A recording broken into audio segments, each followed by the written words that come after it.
So'nggi kunlarda viloyatimiz avtomobil yo'llarida ayrim haydovchilarning yo'l harakati qoidalariga amal qilmasliklari, avtomashina tezligini me'yordan ortiq oshirib boshqarishi va e'tiborsizliklari natijasida yo'l transport hodisalari sodir bo'lmoqda. Buning oqibatida ko'plab insonlar bu yorug' olamni bevaqt tark etishiga yoki bir umr mayib majruh bo'lib qolishiga olib kelmoqda.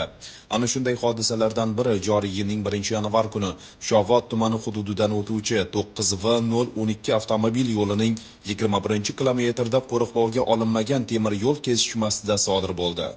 Joriy yilning 1-yanvar kuni soat 14:50 chamasida Shovot tumani Bo'rachi mahallasi, Shamoljon ota-onasi mahallasi hududidan o'tgan mahalliy ahamiyatga molik 90V012 avtomobilining 21-kilometrda 1995-yilda tug'ilgan Cobalt rusumli transport vositasi haydovchisi Shovot Urganch yo'nalishida boshqarib kelib, qo'riqlanmaydigan temir yo'l kesishmasida yo'l harakati qoidalarining 116-117 bandi talablari, ya'ni svetofor ishoralari hamda yo'l belgilari talablariga rioya qilmasdan 422 kilometr piket 031-yo'nalish 123-reysda harakatlanib kelayotgan poyezd yo'nalishiga yo'l bermasdan svetoforning taqiqlovchi qizil ishorasida harakatlanishi natijasida 124-sonli reysda harakatlanayotgan poyezd bilan to'qnashuv natijasida yo'l transport hodisasi sodir bo'lgan.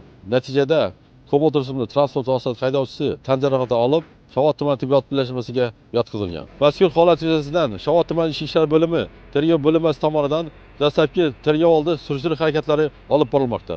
Mana ko'rib turganingizdek, Shovot tumani hududidan o'tgan mahalliy ahamiyatga molik 90V012 avtomobilining 21-kilometrda qo'riqlanmaydigan temir yo'l kesishmasida ko'ngilsiz yo'l transport hodisasi sodir bo'ldi. Ushbu sodir bo'lgan yo'l transport hodisasi o'rganilganda haydovchi yo'l harakati qoidalarining temir yo'ldan o'tish qoidalarini qo'pol ravishda buzib, ya'ni yo'l belgilari, svetofor ishoralariga rioya qilmasdan harakatlanish natijasida sodir bo'lganligi ma'lum bo'ldi.